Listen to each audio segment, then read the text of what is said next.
Hi friends, welcome to my channel. ఈ రోజు video చాలా ఇంట్రెస్టింగ్గా ఉందండి. వీడియోని ఎక్కడ స్కిప్ చేయకుండా ఎండ్ వరకు చూసేయండి. భాస్కర్ భార్య సుధా భాస్కర్ లక్ష్మితో ఫోన్లో మాట్లాడుతూ ఉండగా తన చేతిలో నుండి ఫోన్ని లాక్కొని కింద పడేసి, అసలేమనుకుంటున్నారు మీరు, ఆ మనీష అసలే చాలా నీచురాలు. మనీషకి మిత్ర సార్ కావాలి. మిత్ర సార్ మనీషకి దక్కాలి అంటే లక్ష్మికి మిత్ర సార్కి సంబంధం ఉండకూడదు. లక్ష్మి అక్కడుంటే మనీష ఆశలు నెరవేరవు. లక్ష్మి కన్న కూతురు అని తెలిస్తే మిత్ర సార్ లక్ష్మిని వదలరు. ఆ విషయం మనం లక్ష్మికి చెప్తామనే ఆ మనీష మనల్ని చంపడానికి కూడా ట్రై చేస్తుంది. అసలు మనం బ్రతకాలని లేదా అని సుధా అతన్ని తిడుతూ ఉంటుంది. అలా కాదు, మనీష వర్షనే నువ్వు ఆలోచిస్తున్నావు, కానీ లక్కీకి అక్కడ అన్యాయం జరుగుతుంది అని అంటుండగా, నిజం చెప్తే మనకు అన్యాయం జరుగుతుంది, ఆ మనీష మనల్ని చంపేస్తుంది, దానికి బదులు మీరే నన్ను చంపేసి లక్ష్మి దగ్గరికి వెళ్ళి న్యాయం చేయండి అని అంటూ భాస్కర్ రెండు చేతుల్ని తన మెడ మీద పెట్టి చంపేయండి అని విసురుగా అంటూ కోపంగా అక్కడి నుండి వెళ్ళిపోతుంది. భాస్కర్ సతమతం అవుతూ ఉంటాడు. మరోవైపు లక్ష్మి భాస్కర్కి కాల్ చేయాలని ట్రై చేసి ఫోన్ స్విచ్ ఆఫ్ అవడంతో టెన్షన్ పడుతూ ఉండగా, ఎవరమ్మా ఫోన్ చేసింది అని జయదేవ్ నందన్ అడుగుతూ ఉంటాడు. అప్పుడు భాస్కర్ అని లక్ష్మి నోరు జారడంతో, భాస్కరా, మన టీ ఎస్టేట్ మేనేజరా అని జయదేవ్ నందన్ అడుగుతుండగా, అది కాదు, ఆ భాస్కర్ కాదు మామయ్య, వేరే భాస్కర్ అని తడబడుతూ చెప్తూ ఉంటుంది లక్ష్మి. అవునా, ఆ భాస్కర్ ఏమో అనుకున్నాను, ఎందుకంటే లక్కీ కన్న తల్లి గూర్చి ఆ భాస్కర్కి తెలుసు. లక్కీని మిత్రాకిచ్చింది ఆ భాస్కరే. లక్కీ కన్న తల్లి భాస్కర్ ఇంట్లోనే ఉండేది అని తనకి తెలిసిన విషయాన్ని చెప్పి జయదేవన్ వెళ్ళిపోగానే అయోమయంలో పడిపోతుంది లక్ష్మి. ఏంటి, భాస్కర్ అన్నయ్య ఇంట్లో ఉన్న ఆవిడ లక్ష్మి కన్నతల్ల? భాస్కర్ అన్నయ్య ఇంట్లో నేను తప్ప ఇంకొకరున్నారా? అసలు భాస్కర్ అన్నయ్యని ఎలాగైనా కలవాలి. మొన్న మాట్లాడినప్పుడు కూడా భాస్కర్ అన్నయ్య లక్కీ కన్నతల్లికొచ్చి చెప్తానన్నాడు. పార్వతి కన్నతల్లి కాదని తేలిపోయింది. అసలు నిజానికి లక్కీ కన్నతల్లి ఎవరు? భాస్కర్ ఇంట్లో ఉన్న మరొక వ్యక్తి ఎవరు?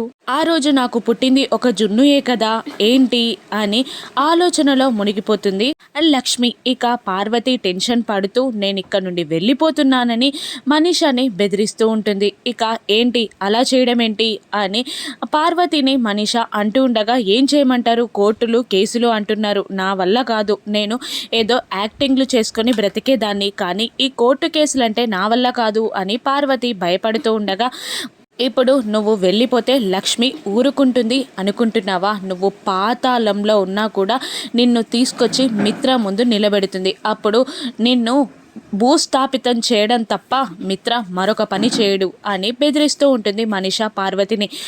ఇప్పుడు కాకపోయినా రేపైనా కోర్టులో నిజం బయటపడుతుంది కదా అని పార్వతి టెన్షన్గా అడుగుతూ ఉండగా, నేను వేరే లాయర్ని మాట్లాడమంటాను, కోర్టులో కేసు మనమే గెలుద్దాం అని మనీష భరోసా ఇస్తుంది. లేదు, నా వల్ల కాదు, నేను వెళ్ళిపోతున్నాను అని పార్వతి భయంగా అంటుండగా, ఇలా మధ్యలో వదిలిపెట్టి వెళ్ళిపోతే ఎలా అని దేవయాని అడుగుతుండగా, కోర్టు కేసులని నాకు ముందు చెప్పారా మీరు?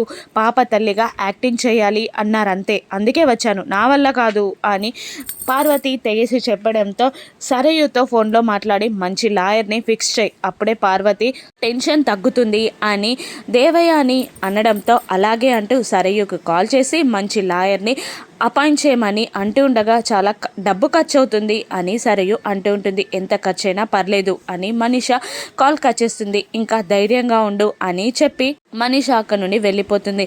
ఏంటి మేడం, నిజంగానే మీరు అలా మాట్లాడారేంటి అని సరయు మేనేజర్ సరయుని అడుగుతుండగా, ఇది కూడా మన మంచికే, ఒకవేళ కేసు నుండి పార్వతి తప్పించుకున్న మనీష తప్పించుకోలేదు. కేసు గెలిస్తే మాత్రమే తప్పించుకుంటుంది, కానీ ఆ లాయర్ ఫీజుతో తన బ్యాంక్ బ్యాలెన్స్ అంతా నేను ఖాళీ చేస్తా, అప్పుడు నడి రోడ్డు పైన పడిపోతుంది మనీష అని కన్నింగా నవ్వుకుంటుంది సరియు. ఇక పిల్లలిద్దరూ మాట్లాడుకుంటూ ఉంటారు. లక్కీ అయితే ఇలా అంటుంటుంది, అసలు నేను తప్పు చేశాను, నేను అమ్మని నా కన్న తల్లి కూర్చి అడగడం వల్లే ఇదంతా జరిగింది.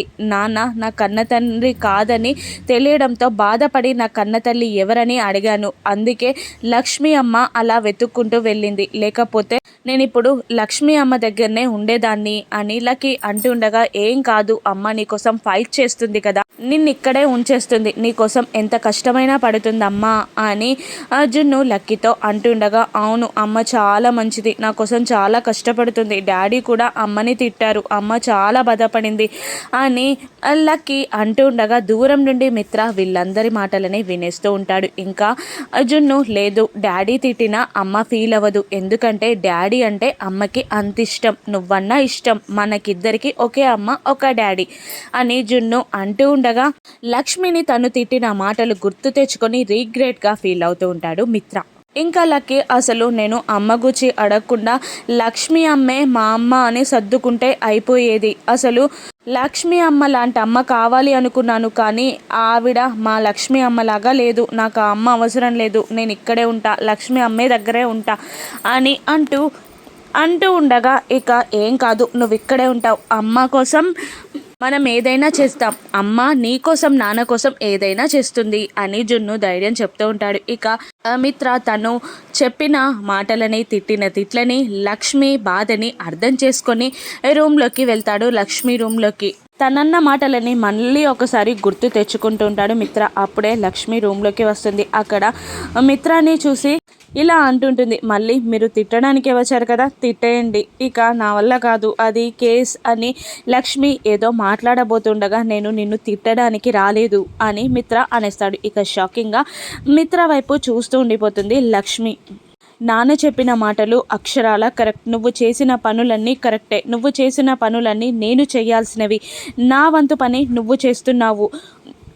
పార్వతి లక్కీ కన్నతల్లి కాకపోతే తన పరిస్థితి ఏంటో నాకు తలుచుకోవడానికే చాలా భయంగా ఉంది, నా వంతు పనులు నువ్వు చేస్తున్నావు అని అంటుండగా, మీరు నేను వేరు కాదు కదండి అని లక్ష్మి అంటూ ఉండగా మిత్ర ఒక్కసారిగా లక్ష్మిని హక్ చేసుకొని, సారీ, ఐఎమ్ వెరీ సారీ, నన్ను క్షమించు అని అంటూ, నేను కన్న తండ్రిని అనుకున్నానే తప్ప నువ్వు లక్ష్మి కన్న తల్లివి, లక్కీ కన్న తల్లివి అని ఊహించలేకపోయాను, నువ్వు లక్కీ కన్న తల్లిలా ఆలోచిస్తున్నావు, థ్యాంక్ యూ సో మచ్ అని మిత్ర లక్ష్మితో మాట్లాడుతూ ఉండగా అప్పుడే జాను వచ్చి చూసి, అయ్యో సారీ అక్క, బావ సారీ అని అంటూ వెళ్ళబోతూ ఉండగా, జాను రా అని లక్ష్మి పిలుస్తూ ఉంటుంది. అటువంటిదేం లేదు అని అంటుండగా మళ్ళీ జాను, సారీ డిస్టర్బ్ చేసినందుకు సారీ అని అంటూ వెళ్ళిపోతుంది.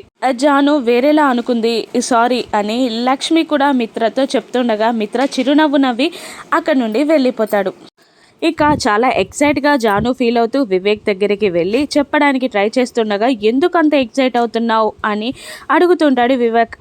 అది బావగారు అక్కడిని దగ్గరగా తీసుకున్నారు అని అంటుండగా, ఎలా అని అంటూ జాను తన దగ్గరికి వచ్చేలా ప్లాన్ చేసుకొని వివేక్ జాను హక్ చేసుకుంటారు. ఇక తెల్లవారగానే కోర్టులో సరియు తన మేనేజర్తో మనీషా పార్వతి కోసం వెయిట్ చేస్తూ ఉండగా ఇక వాళ్ళు అక్కడికి వస్తారు. ఇక మీరు పార్వతితో వచ్చారేంటి అని సరియు అడుగుతుండగా, లక్ష్మి చూడకుండా వచ్చాం అని చెప్తూ ఉంటుంది దేవయాని. మంచి పని చేశారు, వచ్చి ఒక అండర్స్టాండింగ్ మీద ఉండొచ్చు అని సరియు అంటుంటుంది. ఇంతకీ లాయర్ని మాట్లాడవా, ఎవరా లాయర్ అని మనీషా అడుగుతుండగా, చాలా పెద్ద లాయర్, ఢిల్లీ నుండి పిలిపించాను, చాలా అనుభవజ్ఞుడు, చక్రపాణి అని అంటూ అదిగో చూడు అని ఒక లాయర్ని చూపిస్తుంటుంది. చాలా ఫీజు ఎక్కువ అని కూడా చెప్తుండగా, పర్లేదు ఫీజు గురించి నేను చూసుకుంటాను అని మనీషా అంటూ ఉంటుంది. ఇక ఆ కోర్టులో లక్ష్మి కేసు ఎలా గెలుస్తుంది, పార్వతి నిజస్వరూపాన్ని ఎలా బయటపెడుతుంది, మనీషా నడి రోడ్డుపై పడనుందా, మనీషా సరియు కుట్రని తెలుసుకుంటుందా, రాను ఎపిసోడ్స్లో చూద్దాం. Thank you for watching.